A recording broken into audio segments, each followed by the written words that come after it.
सुप्रभात मंडळी, good morning. बघा सकाळ सकाळचा क्लायमेट किती छान आहे. बघा किती सुंदर नेचर आहे. मस्त हवाई सुटली आहे. तर आज आपण इथे पोहे करणार आहोत नाश्त्याला. मस्त संडे स्पेशल पोहे करूया. त्यात आता आपण घातले तेलामध्ये फ्राय करायला शेंगदाणे. मस्त शेंगदाणे लालसर होईपर्यंत फ्राय करून घ्यायचे आहेत. मग नंतर आपण त्यात मोहरी टाकायची तेलामध्ये, जिरं, कढीपत्ता टाकून घ्यायचं, मिरच्या टाकायच्या आहेत 5-6, कांदा टाकायचा आहे.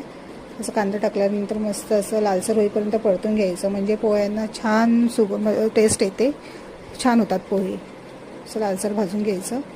तर आता मी इथे बटाटाही घेतलेला आहे, बिकॉज माझ्या नवऱ्याला बटाटा आवडतो.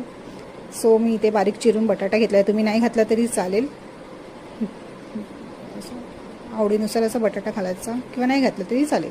आणि 5 ते 10 मिनटं एक वाफवून घ्यायचं. असं वाफ काढली आहे, बटाटे मस्त शिजले. आता त्यात आपण हळद घालतो आहे. असं हळद घातली आहे. आता आपण असं हळद एकत्र करून घ्यायची आणि त्यात आपण पोहे घालायचे आहेत भिजवलेले. आता पोहे असे सोडवलेत मस्त. आता त्यात आपण चवीनुसार मीठ घालायचं आहे. मस्त मीठ घालून एकजीव करायचं, म्हणजे मिठाची चवी सगळीकडे पसरते आणि मस्त पोहे टेस्ट येते. आता इथे आपण भाजलेले शेंगदाणे टाकणार आहोत. मस्त दिसत आहेत. आता आपण गार्निशिंगला आपण कापून मस्त कोथिंबीर घालायची. बघा दिसत आहेत की नाही छान. मस्त पोहे झालेले आहेत इथे सुंदर.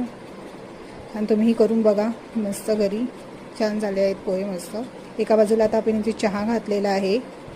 मस्त आज आपण इथे आलं टाकून चहा करणार आहोत. मस्त एका बाजूला आलं टेकलेलं आहे. बघा मस्त आलं इथे, मस्त आल्याची चहा. वा, मस्त सुगंधही सुटलेला आहे. आता याच्यात आपण दूध घालायचं. मस्त दूध घालून उकळी काढून घ्यायची आहे. मला चहा खूप आवडतो. मस्त रंगही आला आहे.